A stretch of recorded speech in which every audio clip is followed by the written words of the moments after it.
Good day mga idol at isang mapagpalang araw po sa ating lahat.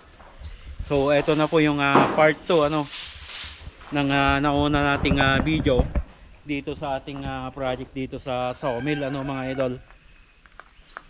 So eto yung karugtong na video ng layout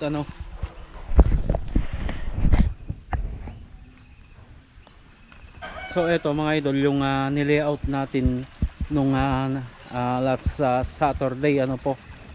So sinamantala nila madam na habang nandito yung backhoe na pabutasan na yung mga footing ng mga column dito sa itatayong bahay ng kapatid po nila. So yan na po yung mga butas, kita naman po dito sa taas. Sinamantala nila mga idol na nandito yung backhoe sapagkat malalaki yung mga bato na mahirapan kung tao lamang yung gagawa dyan yung maghuhukay. Yung mga ganito kalalaking tipak ng bato, hindi po yan kakayanin ng tao na iahon pa So backhoe yung kailangan. So soon pa naman yan mga idol, sadyang pinalayout lang talaga. So mga idol, balikan natin tong project talaga natin na ginagawa namin mga idol, na i-update sana yung wiring dito So ito na po yung kasama nating electrician po. So i-update sana natin to nung nakaraan mga idol, yung sa electrical, kaso nga lang nagkaroon tayo ng on the spot layout dito sa kabila So ito na po yung continuity ng update natin sa electricals So halos may set up na po lahat nila itong itong mga outlets. Ayan.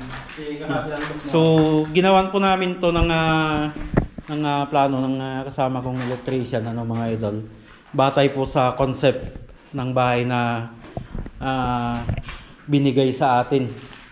So may original plan po ito sa electricals.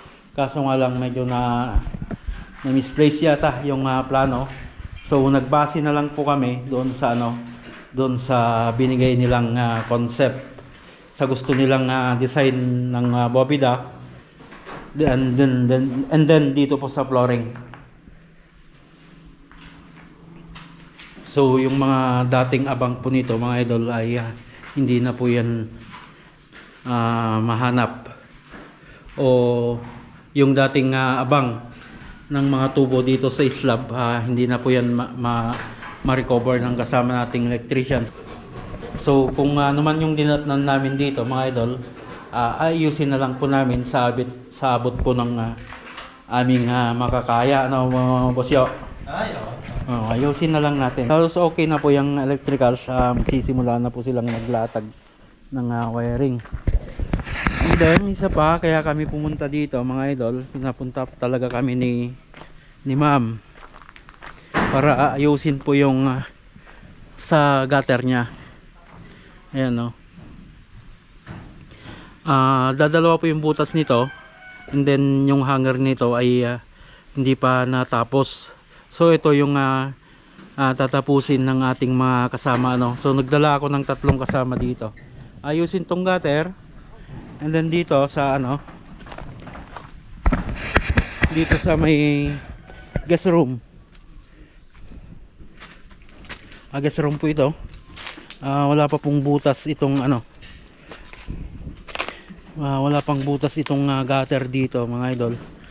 So isa ito sa mga ipapagawa natin sa kanila So bubutasan po ito at papalagyan natin ng hanger. And then yan pa yung maaayusin.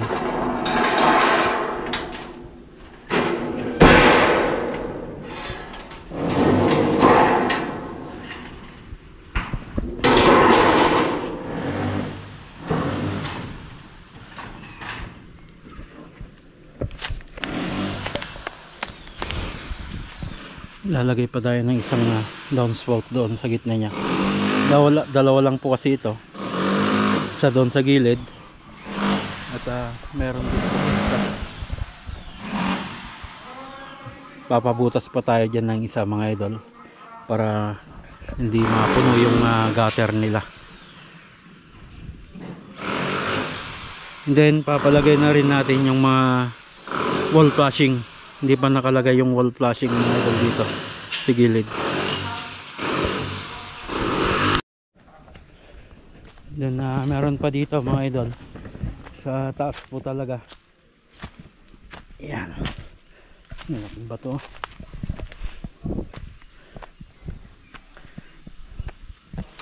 Lipin natin sa taas niya. Yun. So ilalagay yung flashing gutter pa doon mga idol. Wala pa pong flashing gutter. And then sa wall flashing din niya doon. So ito po yung bubong niya. Yan po yung ipapatapos muna ni madam. And then may tumutulo mga idol. Papacheck na rin natin sa ating mga kasama. So nagdala ako dito ng tatlong kasama ng mga idol na gagawa.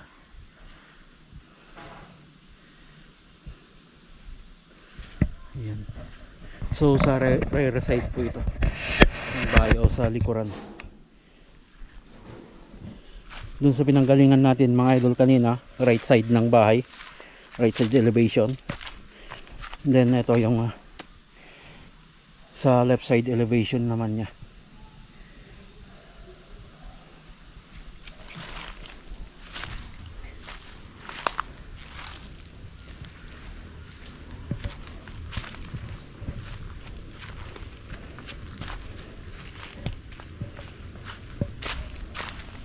Then papalinis na rin po natin sa taas pag nailagay na lang yung mga gutter. Yan sa rear side nya. May extension pa daw dito para sa dirty kit yan mga idol. Then slab din po yung bubong yata ng service area o yung CR doon. Papa-slab din yata ni madam.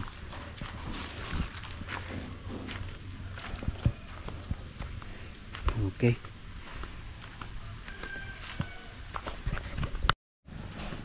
And then ito naman sa front nya mga idol. Harapan niya. Ayan o.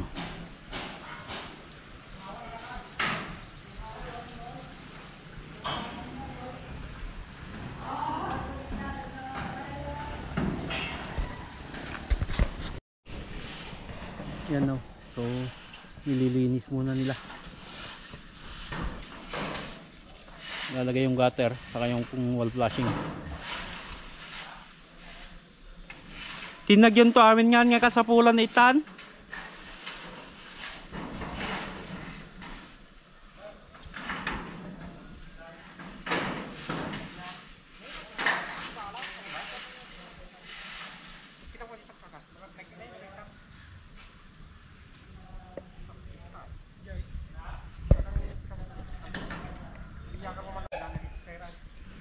Ingat-ingat na bayaw. Ingat-ingat, safety first. Yes, of course.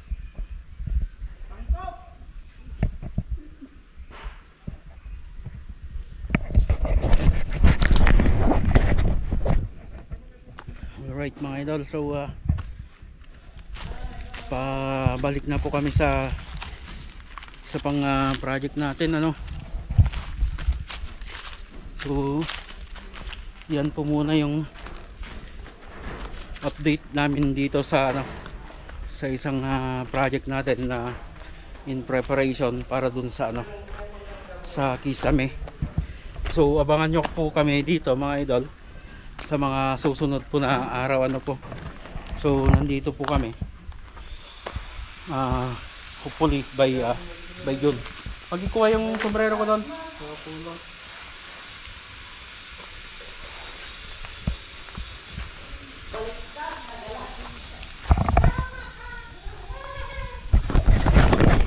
Nya, awalan di ko payout yan. Basta safety first. An nga pura. Tanay nga to tayo nyaw. Okay, so balik na po kami sa aming sa pang project ano. So ito yung nilayout natin, silipin natin ng mas malagitan. Yan, so naka-prepare na po ito. Yung mga butas, papatagin na lang po yan.